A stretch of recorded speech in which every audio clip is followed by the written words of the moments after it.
Actually, fossil fuels are heavily subsidized, more so than renewables right now, and still renewables are more price competitive. I'm not sure what you're talking about, Mr. Drummer. You need to go back and check your facts. Mr. Drummer, I was reading through your testimony during all of the opening statements that we have in our committees. You say that fossil fuel costs are unsustainable. Why is that? It's the data that I just shared, right? And so even today, yes, gasoline is, as of the latest February 14th or so CPI report, up 1.5%, but that's off of the historic high from last year, right? This is gouging folks' pocketbooks. Mr. Drummer, again, the bottom I'm going to reclaim time now because I'm going to ask you this question.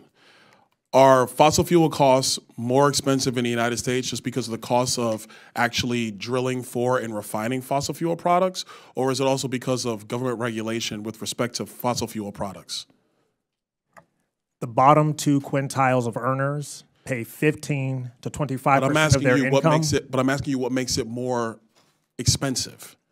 Is it just purely the procurement costs of fossil fuel, or is it also the regulatory burdens on fossil fuel? It is the global fossil fuel market that we do not control. When there is chaos happening in Europe and Ukraine because of Russia's invasion, that hits American pocketbooks. People have been drilling for oil and using gasoline long before Vladimir Putin went into Ukraine. We've seen rises and falls in gasoline prices. Let me ask you this. You say in your statement that renewables are actually the most cost-efficient form of energy. That's what you say in your statement. Is that because renewable energy is largely subsidized by most nations in the world, or is that because the actual per unit cost is being borne by the consumer? Is it the subsidy, or is it the full cost? What makes it most cost-efficient? This is a great point you bring up, Representative, because actually fossil fuels are heavily subsidized, more so than renewables right now, and still renewables are more price competitive. I'm not sure what you're talking about, Mr. Drummer. You need to go back and check your facts. I'll be happy to share the data with you after Real quick, I want to move on to a couple of things. Do you think we need more refineries in the United States, yes or no? Absolutely not. So you do realize that without more refineries in the United States, the cost of fuel for all citizens, especially those at the lower two quartiles of the socioeconomic spectrum, are going to suffer as a result. You do realize that.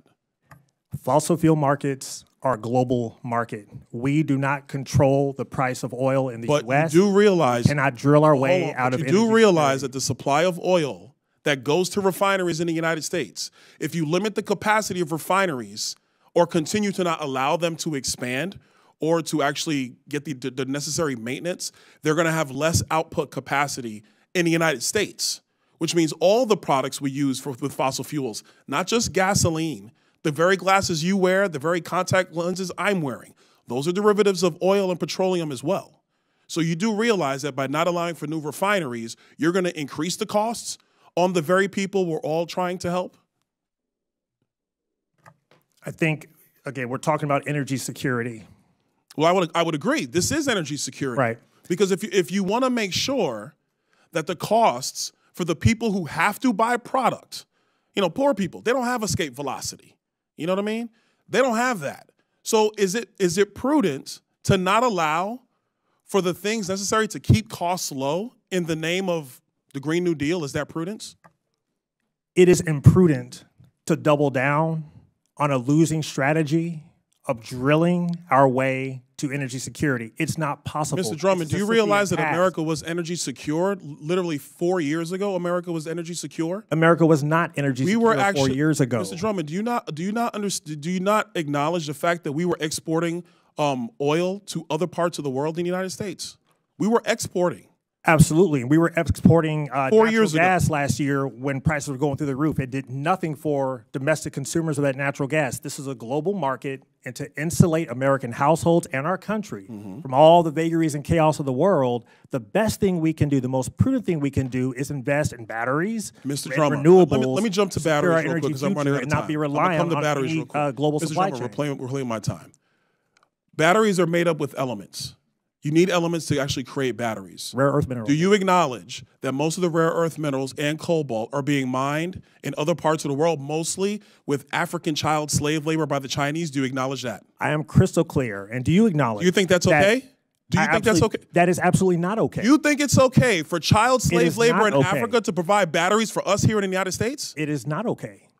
So which one is it? I'm asking you. You just said it's okay.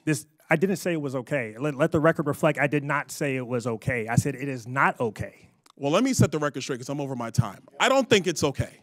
I think it's wrong, especially and I agree with you that it's not okay. That fossil fuels provide more than enough than what we need for our economy to survive. I yield back.